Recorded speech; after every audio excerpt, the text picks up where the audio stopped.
ഇപ്പം ഈ കർഷകരോട് ചോദിച്ചപ്പോൾ അവർ പറയുന്നത് ഈ ചൂട് കാരണമാണ് പശുക്കളൊക്കെ ചത്തത് എന്നുള്ളതാണ്. എന്താണ് ഇത് കണ്ടിട്ട് ഇപ്പം ആധികാരികമായി നമുക്ക് ഈ സ്ട്രോക്ക് ആയിട്ട് എൻ്റെ അറിവിൽ ഇവിടെ ഒരൊറ്റ കേസ് മാത്രമേ നമുക്കിവിടെ റിപ്പോർട്ട് ചെയ്തിട്ടുള്ളൂ. അതായത് നമ്മുടെ ഹോസ്പിറ്റലിലും റിപ്പോർട്ട് ചെയ്തിട്ടുള്ളൂ. നമ്മൾ അതിൻ്റെ പശു ചത്തുപോയി, അപ്പോൾ അതിൻ്റെ കോമ്പൻസേഷനും ബാക്കി കാര്യങ്ങൾക്കുമായിട്ട് നമ്മൾ സർക്കാരിലേക്ക് ഇൻറ്റിമേറ്റ് ചെയ്തത് ഒരൊറ്റ കേസ് മാത്രമേ എൻ്റെ അറിവിൽ ഇവിടെ ഉള്ളൂ. ബാക്കി കേസുകളൊന്നും ഹോസ്പിറ്റലിൽ വരുമോ അങ്ങനത്തെ കാര്യങ്ങളൊന്നും ഇവിടെ ഇതുവരെ ഉണ്ടായിട്ടില്ല. ഇവിടെ അങ്ങനെയൊരു ക്രൈസിസ് ഉള്ളതായിട്ട് എനിക്ക് തോന്നണില്ല. ഇപ്പോൾ പൊതുവെ ഈ പകൽ ചൂട് കാരണം പശുക്കൾ ചത്തുറങ്ങുന്ന ഒരു സാഹചര്യം ഉണ്ടല്ലോ. യൂഷ്വലി സംസ്ഥാനം ഒട്ടാകെ ഒരു ഉഷ്ണതരംഗം ഉണ്ടല്ലോ. എനിക്ക് തോന്നുന്നു compare to other district Kannur, Calicut, Palakkad, Wayanad പക്ഷെ അത്ര ഒരു ഭീകരമായ രീതിയിൽ ഒരു ചൂട് ഉഷ്ണതരംഗം ഉള്ളതായിട്ട് എനിക്ക് ഫീൽ ചെയ്യുന്നില്ല. കാരണം നമ്മൾ പകലൊക്കെ ഫീൽഡിൽ പോകുന്നതാണ്. പിന്നെ നമ്മൾ പലപ്പോഴും കർഷകരോട് പറഞ്ഞു കൊടുക്കലുണ്ട്, നിങ്ങൾ ഇത്രയും ഉഷ്ണതരംഗം ഉള്ള സമയത്ത് പിന്നെ ഇവരെ പുറത്ത് മേയാൻ വിടരുതെന്ന് സ്ട്രിക്റ്റായിട്ട് നമ്മൾ എല്ലായിടത്തും പറഞ്ഞു കൊടുക്കുന്നുണ്ട്. പിന്നെ കുടിക്കാനായിട്ട് നന്നായിട്ട് വെള്ളം സപ്ലൈ ചെയ്യണമെന്നും അതുപോലെ തന്നെ എല്ലാ തൊഴുത്തുകളും നല്ല രീതിയിൽ വായുസഞ്ചാരമുള്ളതാക്കി തീർക്കണം എന്നുള്ള കാര്യം നമ്മൾ കർഷകർക്ക് പറഞ്ഞു കൊടുക്കുന്നതാണ്.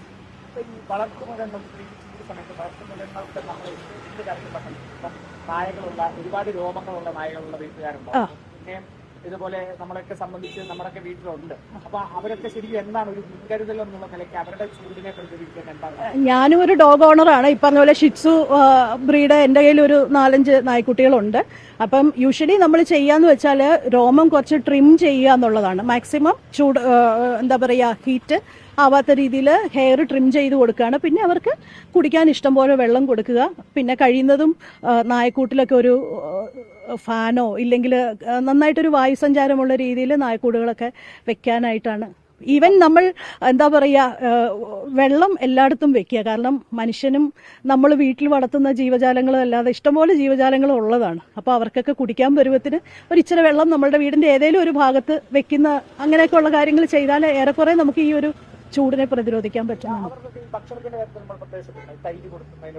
തൈര് കൊടുക്കുന്നത് നല്ലതാണ് ഈ ചൂടുകാലത്ത്. പിന്നെ അത് മാത്രമല്ല നമ്മൾ ലിക്വിഡായിട്ടുള്ള ഫുഡ് കൊടുക്കുക. മാക്സിമം ഫ്ലൂയിഡ് നമ്മളുടെ ശരീരത്തിലേക്ക് എത്തത്തക്ക രീതിയിൽ. പിന്നെ എനിക്ക് പറയാനുള്ളൊരു കാര്യം എന്ന് പറഞ്ഞാൽ ഇവിടെ അങ്ങനെ ഒരു ക്രൈസിസ് വരികയാണെങ്കിൽ തീർച്ചയായിട്ടും എല്ലാ ക്ഷീരകർഷകരും നമ്മുടെ മൃഗാശുപത്രിയിൽ വന്നിട്ട് നമ്മളൊന്ന് ഇൻഫോം ചെയ്തെങ്കിൽ മാത്രമേ നമുക്ക് അതിന്റെ ഫർദർ സ്റ്റെപ്പ്, കാരണം സർക്കാർ ഇതിനെ പ്രതിരോധിക്കാൻ വേണ്ടിയിട്ടുള്ള കാര്യങ്ങളൊക്കെ ഇപ്പോൾ പല സൈറ്റുകളിൽ കൂടെയും ഇല്ലെങ്കിൽ എനിക്ക് തോന്നുന്നു വാർത്താമാധ്യമങ്ങളിൽ കൂടെ ആണെങ്കിലും ഒക്കെ സർക്കാർ അറിയിക്കുന്നുണ്ട്. പക്ഷേ അവർക്കുള്ള കോമ്പൻസേഷനോ കൃത്യമായ ചികിത്സയോ ഒക്കെ കൊടുക്കണമെങ്കിൽ നമ്മളുടെ മൃഗാശുപത്രിയിൽ വന്നെങ്കിൽ മാത്രമേ നമുക്ക് ചെയ്യാൻ പറ്റുള്ളൂ. കാരണം ഒരു മൃഗാശുപത്രി എന്ന് പറഞ്ഞാൽ ഇപ്പം ഓരോ പഞ്ചായത്തിലും ഓരോ മൃഗാശുപത്രിയാണ്. ഏകദേശം ഇവിടെ നല്ലൊരു പോപ്പുലേഷനുള്ള ഒരു പഞ്ചായത്താണ്. അപ്പോൾ നമുക്ക് എല്ലാ തരത്തിലുള്ള കേസുകളും എന്നും ഹാൻഡിൽ ചെയ്യേണ്ടി വരും. അതുമാത്രമല്ല നമുക്ക് അഡ്മിനിസ്ട്രേഷൻ ആയിട്ടുള്ള കാര്യങ്ങൾ ചെയ്യാനുണ്ട്. അപ്പോൾ ഇതൊക്കെ ഒരു ഡോക്ടറാണ് ഉള്ളത്.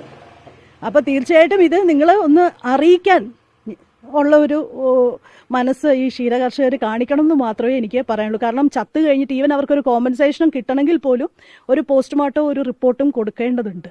അപ്പം വിദഗ്ധ മെഡിക്കൽ സംഘം ഇന്നിപ്പോൾ പരിശോധനയ്ക്ക് വരുമെന്നുള്ളത് പറഞ്ഞു. എത്ര പേരടങ്ങുന്ന സംഘമാണ് അത്? ഇവിടുന്ന് ചീഫ് വെറ്റിനറി ഓഫീസറാണ്. പിന്നെ അവിടുത്തെ ഒരു വെറ്റിനറി സർജൻ ഉണ്ടാകും, അവിടുത്തെ ഒരു അസിസ്റ്റന്റ് ഫീൽഡ് ഓഫീസർ ഉണ്ടാവും, ഒരു പക്ഷേ ജില്ലാ മൃഗസംരക്ഷണ ഓഫീസർ തന്നെ ഉണ്ടാവും. അവർ ഉച്ചയ്ക്ക് ശേഷം വരാമെന്നാണ് പറഞ്ഞത്. ഇതിൽ 2 കേസുകൾ, ഒരു കേസിൽ കീറ്റോസിസ് എന്ന് പറഞ്ഞൊരു കണ്ടീഷനായിരുന്നു. അത് പ്രസവത്തെ തുടർന്ന് ഗ്ലൂക്കോസ് കുറയുന്ന ഒരു കണ്ടീഷൻ. അതും ഞാൻ പോയി ട്രീറ്റ് ചെയ്തിരുന്നു. വേറെ ഒരു കേസ് പറഞ്ഞിരുന്നത് അത് തൊഴുത്തിൽ തെറ്റി വീണിട്ട് അതിൻ്റെ ഹിപ്പ് ഡിസ്ലൊക്കേഷനായി പോയ കേസായിരുന്നു. അല്ലാതെ നമുക്ക് പശുക്കളൊന്നും ചത്തതായിട്ട് ഉള്ള അറിവ് ഇല്ല. ഒഫീഷ്യലായിട്ട് നമുക്കൊരു കമ്മ്യൂണിക്കേഷൻസും മൃഗാശുപത്രിയിൽ കിട്ടിയിട്ടില്ല.